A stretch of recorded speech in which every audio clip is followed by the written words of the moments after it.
Welcome back. Did everyone have a good lunch? Yes. All right, excellent. I think the team that puts on C3 always does an amazing job for us. I think this year they decided to stick it to us a little bit by making us the session right after lunch, so you're all in carbohydrate, induced comas, right? We'll try to wake you up a little bit. But this afternoon, we have an amazing slate of panels of some folks giving presentations, and then a panel at the end of the day. Very excited for. So today we want to kick it off a little bit with some research. So there are two things about Conductor. We're really critically focused on making you guys successful. We do that in two ways. One, hopefully as you've seen this morning, we try and make the best product we can to give you the ability to do your job better. But the second thing is what C3 is all about, that collaboration, that sharing, that figuring out as a common way, what are we doing things that are the best and what can we do to move forward to make them even better, right? And so here at Conductor, we focus on that a lot. We have Nathan Safran, who runs our Director of Research. So he's responsible for going out and finding out what's going on in the industry, but also what are the best-in-class pieces that there. Basically saying, can we raise the profile of the search marketer and help them with thought leadership, help them figuring out by sharing. We learn so much from you, but also the people who are outside of our community and sharing that information. So I want to talk to you a little bit forward about industries. So this is the airline industry. How many people took a flight here today? Right? Fair number of folks. Now, did anyone, as they got on that plane, wonder if the person driving that plane had a code of conduct that they went by? Or a set of best practices? Not really, right? We pretty much take it for granted that the pilots and the people who are helping get that flight going, right, all have some best practices. I bought a house recently. I hope that the people building that house followed a set of best practices, a set of things that they followed where, hey, people who build houses generally follow these sets of criteria to make sure they're doing a good job. Even the gaming industry, right? As we go to spend all our money in Las Vegas, they have lots of best practices on how to interact with their clients and what they can do. But as search marketers, where's our set of best practices? Where can we go to say, here are the things that we need to do to make sure that we're most successful for ourselves, for our employers, and for the general industry as well, right? And as industries evolve, they always get those best practices. We have lots and lots of technical information, but not a lot of best practices in industry. We don't have those kinds of best-in-class standards. So I asked Nathan to go out and do a little research. Rather than us sitting up here and telling us what we think, I asked him to go out and do a study about finding out who are the people who are being the most successful in their organizations as search marketers, and what are they doing? And from that, can't we find a set of best practices that might be able to apply to all? Nathan? Thank you, Seth. So as Seth mentioned, he gave me this challenge as the Director of Research at Conductor to answer this question, what is it that makes a successful SEO in the enterprise? And to find an empirical way of answering that question. So we started thinking about it. I don't know how many of you know pipe is very integral to that process. Billy and I ran some equations. You can see in the background there it says E equals MC squared on the wall there. But when we started talking with folks about it, in all seriousness, what we found was that it was a topic that really resonated with folks, right? To be able to find a way of empirically answering the question, what is it that makes a great SEO great? And so we started with a foundational hypothesis, and everything that I talk about today is going to really flow from that hypothesis. And that is as follows. There are characteristics that define a successful SEO in the organization. There are things that they do differently from the also-rans. There are ways that the organizations are structured. There's budgets that they have. There's things they focus on and things they don't focus on. And so we started with that hypothesis and developed a research study to be able to extricate that. So we're announcing for the first time today we're going to be presenting this research. We did it in collaboration with Search Engine Land. We're very excited about that. And so the starting point was 380 marketers from a broad distribution of industry types that you see on your screen there. The first order of business, this is a multi-month process that we went through. The first order of business is defining how are we going to be able to define best in class. How are we defining those folks that are head and shoulders above the rest of us so that we can learn from what it is that they're doing? And so we developed a series of criteria. The first is a self-identification process. Those folks that said on a scale of 1 to 10, I'm a 1 or I'm a 2, don't want to look at that. Those that are 9s or 10s, certainly we want to take a closer look at that and see what it is that they're doing. And then, of course, beyond self-identification, we want to actually look at the folks that have had the success in the search results that are head and shoulders above their peers. And so those folks that had a far greater success than the others, increasing their search traffic and increasing their conversions, those are the folks that we want to analyze. So these are the 3 pieces of criteria that we used. We want to understand those folks that have done this in the current search landscape, post-Panda and post-Penguin, and had success. Those are the folks that we want to look at. So these are the 3 criteria that we used. And going forward, when we talk about best in class, these are the folks we're referring to.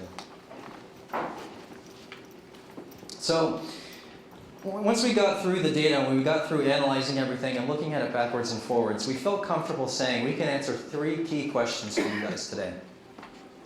The first is, what is it that makes a best-in-class SEO? Right? What is it that they're doing? What are they focusing on? What are they not focusing on? Are they leaping small buildings in a single bound? What are they doing? The second is, what are they doing that makes their organization successful at SEO? What are the tactics that they're focusing on? What are they not focusing on? And then perhaps most importantly and most significantly for you, what does it mean for you? What should you be doing next? What should you be taking back to your organizations as a result of that analysis? So I want to start with headcount and budget, and I want to start with a question. If I stopped you on the street, how many of you would say that headcount and budget are closely correlated with best in class, by a show of hands? Okay. I don't know, Seth. I don't know. I think I get it. It's after lunch. They're all a little tired. Yeah, I think at least my analysis and my research has shown that most folks would probably start a process like this, at least believing that headcount and budget are pretty correlated with best in class. And maybe it looks something like that. The belief is that those that have a lot of budget are in best in class, and those that do not have are considered laggards. And the reality is, though, when we did the analysis, we found something slightly different. Right, this is a question around the percentage of the organization's marketing budget that is actually allocated to SEO. And you can see, while certainly a larger percentage of the best-in-class have a greater allocation of budget than do laggards, the gap was actually not quite as large as we might have thought. So that's the first sign that conventional wisdom, perhaps, is not going to stand up to the scrutiny. The second piece that we took out of this was that plenty of best-in-class did not have the lion's share of the organization's marketing budget. The folks that were being successful are not necessarily the ones that had dollars being thrown at them by their executive suite. So now again, starting with the same assumption when it comes to headcount, that those that have a lot are going to be best-in-class versus the laggards. When we took a look at what was actually happening, you can see that there's not a tremendous gap between best-in-class and laggards when it comes to those with large teams. So I think there's 2 inferences we can make from that. The first is that having headcount is no guarantor of success. Throwing headcount at the problem is not going to be something that will guarantee success. And the converse of that is true as well. Not having headcount is no guarantor of failure. Right? Almost a third of best-in-class organizations were those that had 1 person in them. So Seth, what do you think this tells the folks today? So based on what we hear from our customers, there's really 2 things that tells us. 1, there are definitely right ways and wrong ways to spend that budget. You can get budget and do a poor job using it. All right? And we've seen from some people who had an awful lot of budget that they didn't necessarily have the results that you'd expect along with that. And the second piece that is, as you grow, there are things you can be doing when you're a 1-person shop or when you have a small portion of your budget. And if you follow certain practices when you're small, that actually leads to larger budget. And it makes sense, right? Once you prove the fact that you're being able to be successful, usually the resources follow behind that. So it's very clear that there's a certain set of things that you can be doing when you're spending a lot of money to make sure you're using it well. And if you don't yet have a lot of money, there's a set of best practices that you're going to have to follow to make sure that you can move forward. Great. So as Seth is pointing out, we do think that headcount and budget do matter, right? But what we're hopeful is that by the time we get to the end of the discussion today, you'll agree that there is in fact more to the story. So with that, let's look at what it was that we analyzed. So these are some of the things that we surveyed folks around how they do SEO in their organization across a broad variety of topics. What we found in the research and in the follow-up interviews that we did with the best in class is they cited 3 core areas as being particularly critical to natural search success: content, reporting, and evangelism. Okay, and those are the 3 that we're gonna focus on today. But the reality is, Seth, when you and I reviewed some of the results initially, we found that to be a little bit surprising. Absolutely. So as having been in this industry for a while, the people who are most successful at SEO tend to be the people who have the greatest technical knowledge. At least that's what you hear about, right? The people who are speaking are wowing us with things like, canonical tags and what's happening latest. They have either the greatest gossip about what's happened to the search engine or the greatest technology. But in fact, that wasn't at all what the people who were being successful said that was important to them and important to their success. Great, so those are the 3 that we're going to focus on for today, and we're going to start with content. This is from our research that we delivered at C3 last year, right? And one of the questions that we asked the search marketers that we surveyed, it was something like 600 folks. What are your biggest goals for the next 12 months in natural search? And you can see that clearly content development was your #1 goal for the coming year. And I think it's fair to say by now, you look at the articles that are happening in any industry publication, there's always a mention of content. When you look at what's happened with the algorithm changes, there's a focus on content. It's clear that we've integrated that into our DNA. We understand that and we're focused on content and we've learned that. What you've learned in the years since, however, is that early SEO involvement in content creation is particularly critical to natural search success. This is something that we saw in the research. We heard it over and over again independently with the folks that we interviewed after the research. And some of them went so far as to say this is the single most important thing that I did in my organization, is getting involved early in the content creation process. And I want to show you how best in class are involved in the content creation process. So 9% of best in class are still involved only at the end, a small percentage. Slightly larger percentage, 29%, are involved in the middle, but 66% are involved at the beginning. So if you take nothing else away, we take away that we need to find a way to get involved in content creation from the beginning. But I know, Seth, you talk a lot about this in the organization. I think you actually made this slide. But what do you think this tells folks here? If there's one thing that you leave C3 with, it's think about this slide. If you're a search marketer and you're being handed stuff to SEO, your best chance to be is in that 9% on the other end. So you got to go back and figure out a way to beg, borrow, steal, cajole, who do I know in the organization, to involve yourself early on in that process. Because the facts show that if you're not involved, you're not going to be effective. You're not going to be the best in class SEO. All right? Whatever it takes, if that's the only thing you take away from this, I beg you, we've seen it over and over again, find a way to do that. Find a way to convince the people who are creating the content that you need to be involved when they're thinking about what content to write, not after it's already ready to go on the site. Right. So the old bolted on SEO doesn't work anymore. So that's not the only insight we got as it relates to content, right? They don't stop at the early involvement in the content creation process. But before I get into that, I want to talk with you a little bit about my daughter, Rachel. This is Rachel. She's now 9 years old. She has been in this state for the majority of the last 3,405 days. For those that are good at math, 81,000 hours, 4 million minutes, 294 million seconds. But I'm not counting. I see there's a flicker of recognition from some parents out here. We certainly recognize those of us that have children like this. God bless her, though. But I am going to connect this back to content in just a minute, but the fact is that she's not the sole source of my considerable gray hair. She's like one side. The other side is the fact that I'm responsible for content at Conductor, right? And the fact is that, we do a lot of talking about this at Conductor, but there's an imperative for brands that exist now, post many of the algorithm changes around content and around producing quality content. Right? There's a need to produce content, not just any content, but quality content. Best in class understand that. They get the fact that there's this imperative. Right? And they're savvy about how they approach that dilemma. They use everything that's available to them to actively feed new content ideas, whether they are personally responsible for that or not. You know, it's the wrong word maybe, but there's a certain altruism that we think the data tells us about how these folks approach the content imperative. They use everything that's available, all of the tools, all of the data, to be able to feed the content folks with new content ideas, as compared to laggards that are more focused in on their own domain. We'll see more of that idea going forward.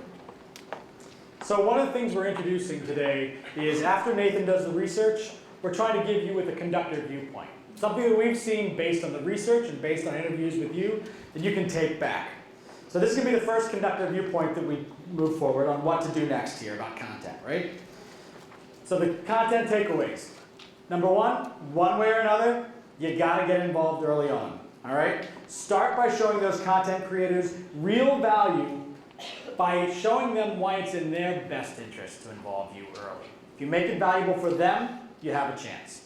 The second is to formalize that content creation process. Because you'll go, you'll talk to these people, you evangelize it, they're like, right on! And then you leave their office and they're like, all right, now what do we want to write about?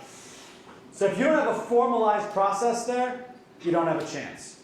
And number three, automate content reporting. Seth talked about this morning, you don't have time to sit next to everybody and tell them what they're doing. So if you don't have a system for being able to communicate automatically, you're just not going to be able to get out there. The first three takeaways from the first conductor viewpoint. Great, thank you, Seth. So let's move in next from content into reporting, and we're going to talk about how the best in class do reporting as compared to the laggards. Before we get into that, I want to take a short detour into a history lesson and just talk about how search reporting has evolved. Right, it started out, SEO really started out with the guy in the basement, the web developer, right, who's focused on trying to get his content seen, using basic tools and basic techniques. Over time, slowly things evolved, basic trend analysis with some rank tracking software, maybe to some basic segmentation and a little bit of automation, and finally to the point that many of you are at today, where you're taking advantage of the full segmentation, the advanced technology, and are getting the insights as a result of that and able to scale up what you're doing. There's a statement that I want to put out there that came out of analysis of how laggards do reporting versus how best in class do it, and that is as follows. The best in class have evolved into man while laggards remain cavemen, right? I don't know if you can see with the yellow text there, but it says laggards are 3 times more likely to be doing basic reporting with basic techniques. And so that's the first insight that comes out of the analysis around differences, that the best in class have evolved to use advanced technology and evolved to be able to get the benefits out of some of that, while the laggards remain stuck in space. The second thing I want to put out there is more of a statement around, several statements around how best in class do reporting versus how laggards do reporting. Best in class have integrated and understood and understand the idea and the way that online marketing works, which is to do something, to measure it in a number of different ways, and to iterate on that. They've integrated that. And so the statement that you see at the top there is how they operate. Reporting is the lifeblood of everything that we do online. Compare that to the laggards who say things like basic rate tracking ought to do it, right? Best in class also understand that if I look at my data from a number of different angles, I'm going to be able to get insight. The example that we've used in several articles is a furniture retailer. If they look at their search visibility all put together, it gives them X. They break apart love seats and put next to dining room tables. What may come out of that analysis is completely different strategies for that set of keywords. So best in class understand that kind of thought process. The other thing they understand is that not everybody in the company has the same reporting needs. The VP of marketing does not want to see the same thing that the copywriter wants to see.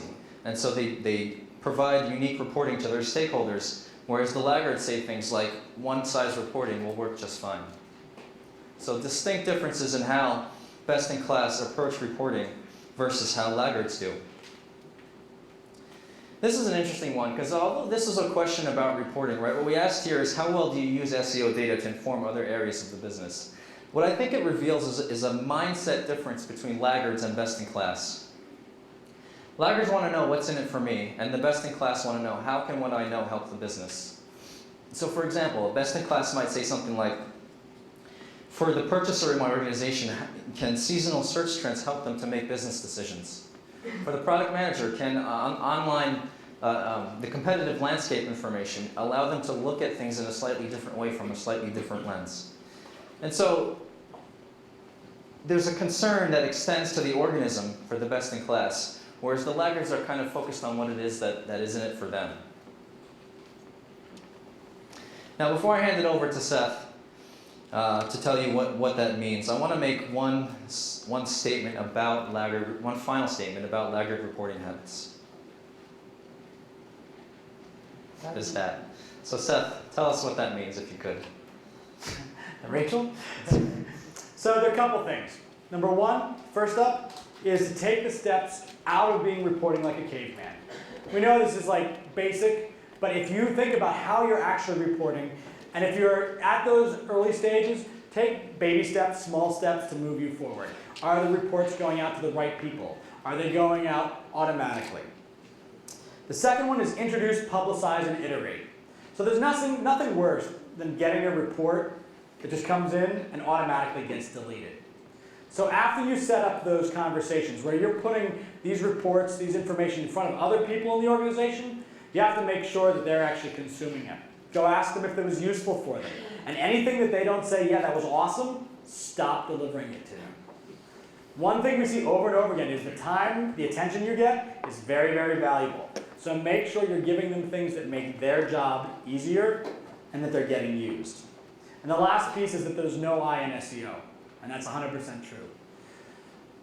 When you're setting up that center of excellence to make sure that everyone in your organization is rallying together, you are a service organization. You have to start thinking about the red glove treatment to everybody else. And we heard about this yesterday, some folks we were talking to. But set it up so that if someone comes to you and says, hey, does this matter about this search, or can you just give me any information about trends? You have to drop everything you're doing and go and help them right away. Because that's an opportunity to bring them in, get them on your side, and help them. Not about helping yourself because it's most important. Okay, so next I want to get into the final section here on evangelism and talk with you about how best-in-class evangelize versus laggards. Before we do that, if we're going to emphasize how important evangelism is, let's revisit why it matters at all. This is from a University of Kansas study talking about how folks are influenced. And what they're basically telling us is this is how a buy-in process works. They go through a series of things, a series of recommendations, none of which I think would be earth-shattering for us, figuring out what we want, who is it that we're trying to influence, of course, starting in a friendly manner. And what they close with, and the final takeaway that came out of their research, is that repetition and redundancy is critical to be able to influence people and to be able to get buy-in. Now, Nathan, we're all smart here, and I have to get the whole friendly thing, but I can't imagine that repetition, like we don't have to be told over and over again. We can get it, we can figure it out on our own, right? No, these guys, this is what they're telling us, is that we have to use repetition and redundancy to be able to influence people. I don't believe that. I think that we have to be able, we're search marketers, really. That must be able to make up our own minds. What I'm saying, Seth, is that repetition and redundancy is necessary for it. Are you sure? I'm positive. All right. So what they're saying here is, in all seriousness, what they're telling us is that a repeated and persuasive exposure to a concept is really fundamental to a buy-in process. They're telling us that's how people work. What we see, again, a little bit of insight, we think, into the mindset of best in class is that they have an evangelism mindset and they get that concept, right? We're not talking about driving people crazy, but we are talking about being repetitive and approaching folks and working to get the buy-in that we need. Compare that with laggards, not as good, right? Why is it that laggards just don't get it? Maybe they come from other industries, some of them, and evangelism's not quite as critical a component. Maybe they're head down in the SERPs, focused on things and not seeing the forest for the trees. Whatever the reason is, it certainly seems that that evangelism mindset by best in class produces fruit and produces results for them. And you can see they're 2 times more likely to have executive buy-in.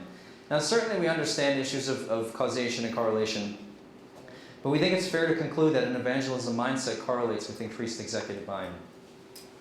Why is this so critical? Because we understand that what flows down from executive buy-in is things like headcount and budget and investment in technology and all the things that are going to help you to be successful. So we want to make sure that you understand, and again, this is something that we heard over and over again within the interviews, how critical evangelism is, and hopefully this time next year, we'll be able to say we don't need to be evangelizing, but for right now, it certainly is necessary. So that takes us to conductor viewpoint number 3, right? We're number Yep. 3 so far. And that's the need to educate and convince. Number 1, step back and honestly assess where you are. We come to conventions like this, we have conversations, we all read. This is the most important thing in our life. Honestly take a look back and say, do the other people who have the budget of my organization, do they feel the same way? Because as excited as we are coming out of here today, we have to go transfer that inside our organizations and share with other people. Second is education and convincing, all right? And again, the people in your organization specifically want to know, how do we grow revenue? Not are the exciting things we do, whiz-bangs, new features, or buzz, right? We talk about search, they can often tune us out. Has anyone here been tuned out as soon as you start talking about SEO, the rest of your organization? Change that conversation. Don't go and say, hey, got a minute to talk about SEO? Change it and say, hey, got a minute to talk about how we can double the profitability of this product line? Or, hey, got a second to talk about how our nearest competitor actually just surpassed us yesterday? You'll get the attention, right? You absolutely will. And the third point is to develop new internal champions. There are not that many people who are doing this well, and there's some common things. They all have internal champions. So look for them in different places. They may not be your direct boss. If you work for someone who's... Sorry. He's not my internal champion. If you work for somebody who doesn't get how important this is, you've got to find another way. And look for them in interesting places. The finance team is one of the most unheralded but awesome places to get resources from them. Because if you convince the CFO that there's opportunities to get a return on investment, you will get the budget and the head counts. All right? The head will move the neck, trust me. So if you're getting stuck, you have to look for different areas. Is there somebody in another department that you can make their job better, reward them, and then they'll come back to you?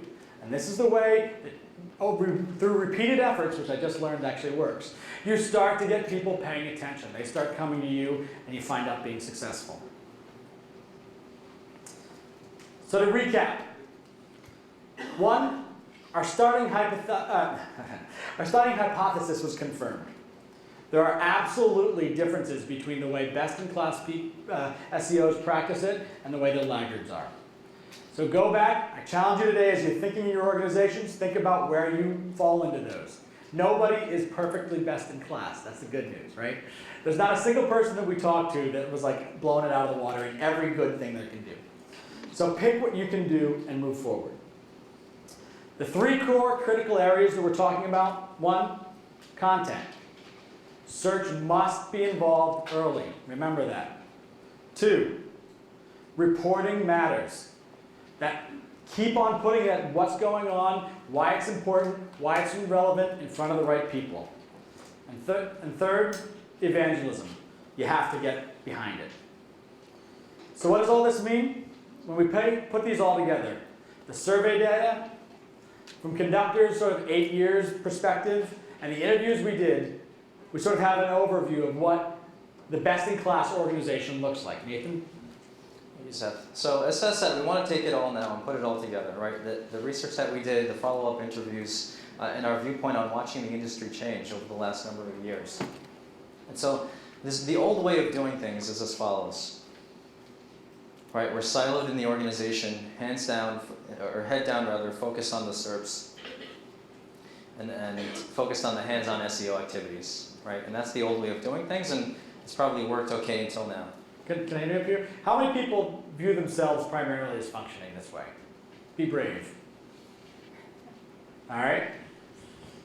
Cool. So we see this process is happening. We saw it with many of, we were along for the ride with many of the conductor clients that went through a process like this. And we see the industry shifting in this way. And we think that it starts with an epiphany that kickstarts a transition process. You know, maybe you're at a conference or you're talking to somebody, reading an article, and there's a realization that Seth Besmertnik alluded to earlier.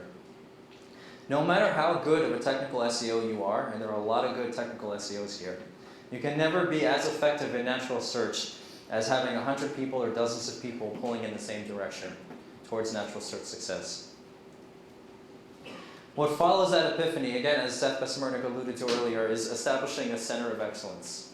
Right? There's a thought process that says, I need to find a way to get everyone in my org pulling towards natural search success. And so it's more than a symbolic thing. It's an announcement that there's a transition that you feel needs to happen in the organization, right? It's a place where evangelism comes from. It's a place where SEO best practices come from. A central place for folks to come to for questions and trainings and reports. And you can see the best in class are particularly good at doing that as an initial step in the process.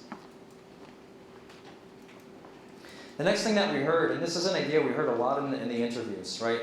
That the best in class, they need to find a way to mostly clear their plate of the silo tasks. It's very hard to be driving towards enabling your organization if you're tweaking title tags all day. Not that it's not important, but it's hard to be able to do that.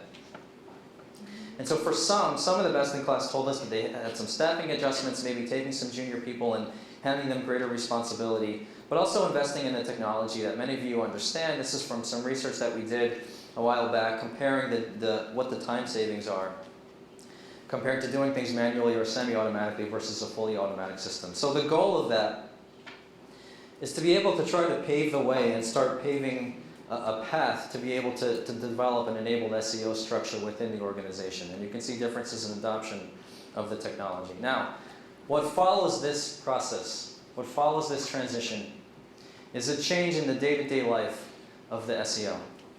And you can see on the right side the old siloed SEO versus the enabled one. And this is a slide that shows you the differences in how folks are spending their days.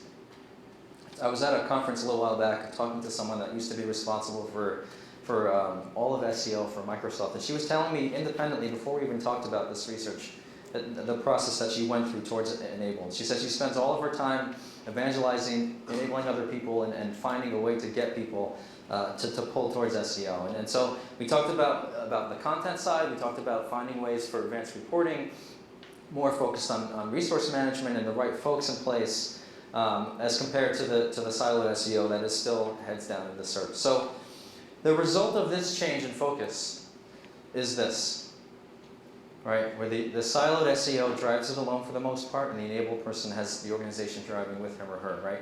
They've successfully enabled the content people. They've gotten a lot of these other groups to think about SEO issues. Now, we're not saying this is easy. We're not trying to be flippant about it or saying that it's easy, but we are suggesting and challenging some folks to think about ways in which they can start moving in this direction.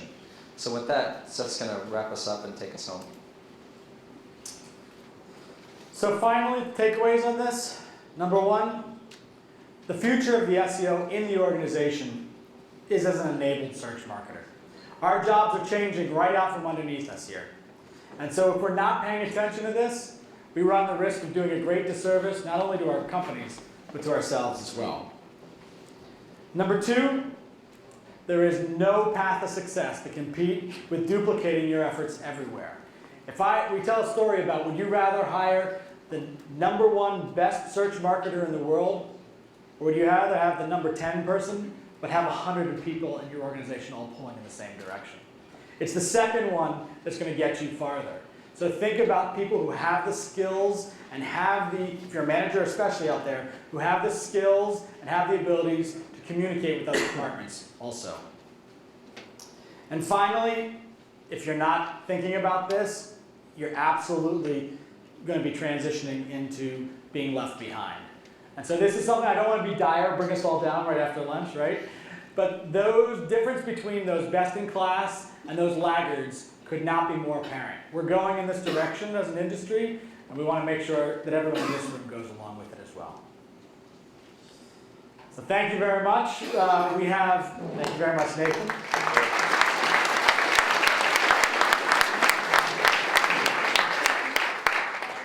We have the full study, which is available there. If you want to download it, it should be available starting from now. But before we have Will come up from SEER, is he on deck, by the way, do we know? Yeah. All right, good. Let's take a little Q&A, and if you can load up Will's presentations while we do that. Do we have any questions from the audience? Yes? I work for a publisher. Yeah. What we do, our core business is magazines. And so the challenge that we have is the editors of the magazine team will say, if you write it for SEO, it isn't consumer friendly. They're writing for an audience that's buying the magazine. And so the challenge we have is many times we take the articles after they're in print and then SEO them so that they go on our website. So they fight with our product series, I'm one of the product managers, on that very front because they don't think writing for SEO is good English. Right? They think it's clunky, it doesn't sound right, it doesn't flow. So many times they'll say, I'm going to write the articles based on what we know our consumers want. And then when I'm done with it, I'll give it to you for digital. Yeah. How would you fight that argument? We've heard that same. I don't want to jump in. Go ahead. We've heard that same thing lots and lots of times. As a matter of fact, as a publisher, the story's not new, right? Headline writers have been writing the headlines that the writers didn't write for years, and the writers hate it, right? Because we all hate when we do work and then someone else comes along and said, "Oh, that wasn't right. Let me fix it." Like we all hate that, right? So if you're coming along afterwards and doing it, number one, go ask your headliner editors. What do they do to make sure their teams are on board? And if they use, well, I just tell them that's what it is, they can't control it. Do they have the power in the organization to do that? Maybe they do. But if not, talk about ways that you can enable them. Do them before and after, right? Say, tell you what, we just want to help you do your job better. So we're going to try and give you some advice. And for half your articles, we're going to SEO them. I have to stop saying that. We're going to SEO them, and the other half we're going to let them go. Let it run for a week. And then come back and show them their viewership stats. Right? We heard this great recommendation from someone yesterday. It was, we have contests, and we show them that when we do help them, they get more readers. And now you're the gateway for actually the person who wrote the articles reading more. Now all of a sudden, you're not the guy who's going and messing up their articles. Now you're the good person that's putting them in front of more eyeballs, making them do better. And now they're going to be fighting for your services instead. You have to find a way to flip it around and be their advocate. Because if you fight them, you don't stand a chance. There's not enough of you. There's a lot more of them. Other questions? All right, awesome. Are we ready to roll? Yes? All right. Thank you very much. Right now.